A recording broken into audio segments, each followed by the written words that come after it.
ईदगाह। प्रेमचंद। प्रेमचंद का जन्म एक गरीब घराने में काशी में 31 जुलाई 1880 को हुआ। इनके बचपन का नाम धनपत राय श्रीवास्तव था। इन्होंने ट्यूशन पढ़ाते हुए मैट्रिक तथा नौकरी करते हुए बीए पास किया। इन्होंने लगभग 1 दर्जन उपन्यास और 300 से अधिक कहानियों की रचना की। इन्हें उपन्यास सम्राट भी कहा जाता है। इनकी कहानियां मानसरोवर शीर्षक से 8 खंडों में संकलित हैं। गोदान, गबन, सेवा सदन, निर्मला, कर्मभूमि, रंगभूमि, कायाकल्प, प्रतिज्ञा, मंगलसूत्र आदि इनके प्रमुख उपन्यास हैं। इनकी कहानियों में पंचप्रमेश्वर, बड़े घर की बेटी, कफन आदि प्रमुख हैं। कहानी ईदगाह। रमजान के पूरे 30 रोजों के बाद ईद आई है। कितना मनोहर, कितना सुहावना प्रभात है। वृक्षों पर कुछ अजीब हरियाली है, खेतों में कुछ अजीब रौनक है, आसमान पर कुछ अजीब लालिमा है। आज का सूर्य देखो, कितना प्यारा, कितना शीतल है, मानो संसार को ईद की बधाई दे रहा है। गांव में कितनी हलचल है। ईदगाह जाने की तैयारियां हो रही है। किसी के कुर्ते में बटन नहीं है। पड़ोस के घर से सुई तागा लाने को दौड़ा जा रहा है। किसी के जूते कड़े हो गए हैं। उनमें तेल डालने के लिए तेली के घर भागा जाता है। जल्दी जल्दी बैलों को सानी पानी दे दें। ईदगाह से लौटते लौटते दोपहर हो जाएगी। 3 कोस का पैदल रास्ता, फिर सैकड़ों आदमियों से मिलना भेंट करना। दोपहर के पहले लौटना असंभव है। लड़के सबसे ज्यादा प्रसन्न हैं। किसी ने एक रोजा रखा है, वह भी दोपहर तक, किसी ने वह भी नहीं। लेकिन ईदगाह जाने की खुशी उनके हिस्से की चीज है। रोजे बड़े बूढ़ों के लिए होंगे, इनके लिए तो ईद है।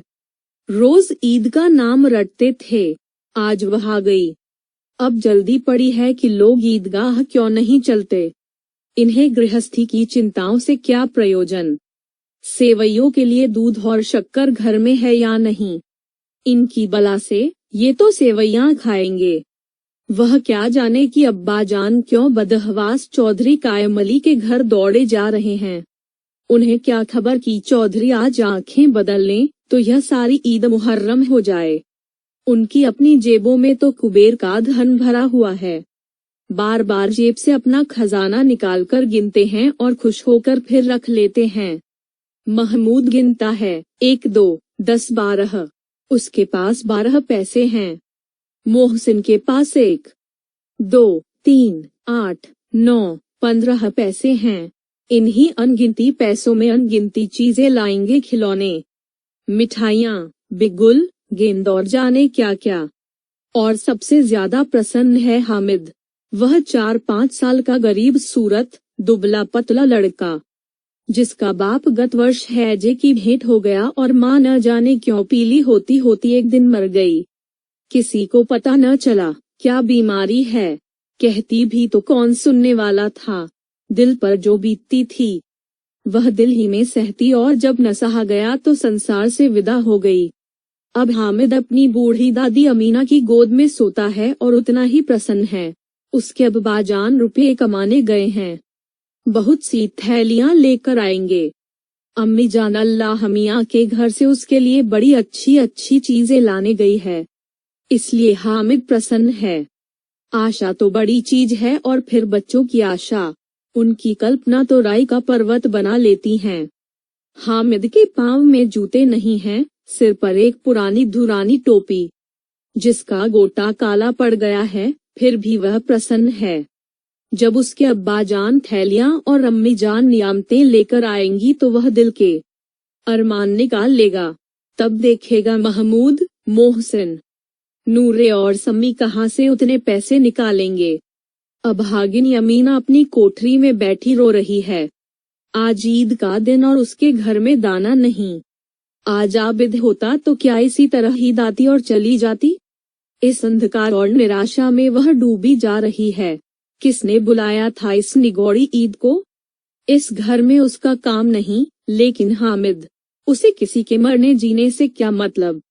उसके अंदर प्रकाश है, बाहर आशा। विपत्ति अपना सारा दलबल लेकर आए, हामिद की आनंद भरी चितवन उसका विध्वंस कर देगी। हामिद भीतर जाकर दादी से कहता है, तुम डरना नहीं अम्मा, मैं सबसे पहले जाऊंगा। बिल्कुल न डरना। गांव से मेला चला और बच्चों के साथ हामिद भी जा रहा था। कभी सब के सब दौड़कर आगे निकल जाते, फिर किसी पेड़ के नीचे खड़े होकर साथ वालों का इंतजार करते। ये लोग क्यों इतना धीरे चल रहे हैं? हामिद के पैरों में तो जैसे पर लग गए हैं। वह कभी थक सकता है? शहर का दामन आ गया। सड़क के दोनों ओर अमीरों के बगीचे हैं। पक्की चारदीवारी बनी हुई हैं। पेड़ों में आम और लीचियां लगी हुई हैं। कभी कभी कोई लड़का कंकड़ उठाकर आम पर निशाना लगाता है। माली अंदर से गाली देता हुआ निकलता है। लड़के वहां से एक फरलांग पर हैं। खूब हंस रहे हैं। माली को कैसे उल्लू बनाया है। अब बस्ती घनी होने लगी थी। ईदगाह जाने वालों की टोलियां नजर आने लगीं। एक से एक भड़कीले वस्त्र पहने हुए, कोई इक्के तांगे पर सवार, कोई मोटर पर। सभी इत्तर में बसे, सभी के दिलों में उमंग। ग्रामीणों का वह छोटा सा दल अपनी विपन्नता से बेखबर, संतोष और धैर्य में मगन चला जा रहा था। बच्चों के लिए नगर की सभी चीजें अनोखी थीं। जिस चीज की ओर ताकते ताकते ही रह जाते और पीछे से बार बार हार्न की आवाज होने पर भी न चेतते। हामिद तो मोटर के नीचे जाते जाते बचा। सहसा ईदगाह नजर आया। ऊपर इमली के घने वृक्षों की छाया है। नीचे पक्का फर्श है जिस पर जाजिम बिछा हुआ है और रोजेदारों की पंक्तियां एक के पीछे एक न जाने कहां तक चली गई हैं। पक्की जगत के नीचे तक, जहां जाजिम भी नहीं है। नए आने वाले आकर पीछे की कतार में खड़े हो जाते हैं। आगे जगह नहीं है। यहाँ कोई धन और पद नहीं देखता। इस्लाम की निगाह में सब बराबर हैं। इन ग्रामीणों ने भी वजू किया और पिछली पंक्ति में खड़े हो गए। कितना सुंदर संचालन है, कितनी सुंदर व्यवस्था। लाखों सिर एक साथ सिजदे में झुक जाते हैं। फिर सबके सब एक साथ खड़े हो जाते हैं। एक साथ झुकते हैं और एक साथ घुटनों के बल बैठ जाते हैं। कई बार यही क्रिया होती है जैसे बिजली की लाखों बत्तियां एक साथ प्रदीप्त हों और एक साथ बुझ जाएं और यही क्रम चलता रहे। कितना अपूर्व दृश्य था, जिसकी सामूहिक क्रियाएं, विस्तार और अनंतता हृदय को श्रद्धा, गर्व और आत्मानंद से भर देती थीं। मानो भ्रातृत्व का एक सूत्र इन समस्त आत्माओं को एक लड़ी में पिरोए हुए हैं। नमाज खत्म हो गई है, लोग आपस में गले मिल रहे हैं। तब मिठाई और खिलौने की दुकान पर धावा होता है। ग्रामीणों का वह दल इस विषय में बालकों से कम उत्साही नहीं है। यह देखो, हिंडोला है, 1 पैसा देकर जाओ। कभी आसमान पर जाते हुए मालूम होंगे, कभी जमीन पर गिरते हुए। चरखी है, लकड़ी के हाथी, घोड़े, ऊंट छड़ों से लटके हुए हैं। 1 पैसा देकर बैठ जाओ और 25 चक्करों का मजा लो।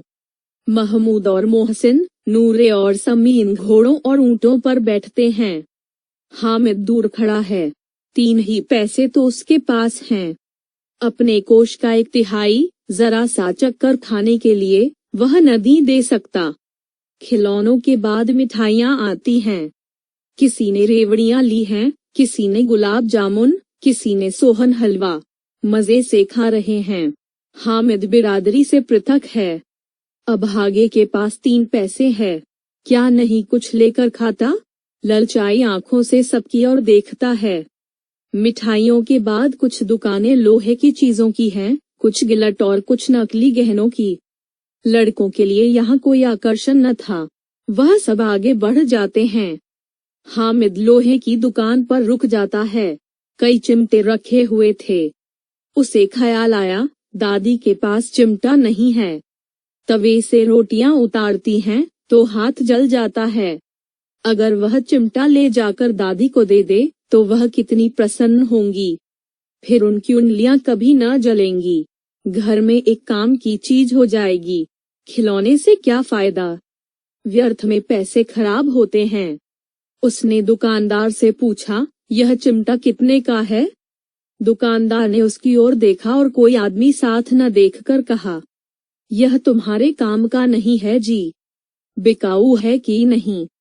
बिकाऊ क्यों नहीं है? और यहाँ क्यों लाद लाए हैं? तो बताते क्यों नहीं, क्या पैसे का है? 6 पैसे लगेंगे। हामिद का दिल बैठ गया। ठीक ठीक बताओ। ठीक ठाक 5 पैसे लगेंगे, लेना हो लो, नहीं तो चलते बनो। हामिद ने कलेजा मजबूत करके कहा, 3 पैसे लोगे? यह कहता हुआ वह आगे बढ़ गया कि दुकानदार की घुड़कियां न सुने। लेकिन दुकानदार ने घुड़कियां नहीं दी, बुलाकर चिमटा दे दिया। हामिद ने उसे इस तरह कंधे पर रखा मानो बंदूक है और शान से अकड़ता हुआ संगियों के पास आया। 11 बजे सारे गांव में हलचल मच गई। मेले वाले आ गए। मोहसिन की छोटी बहन ने दौड़कर भिश्ती उसके हाथ से छीन लिया और मारे खुशी के जो उछली तो मियाँ भिश्ती नीचे आ गए और सुरलोक सिधारे। इस पर भाई बहन में मारपीट हुई।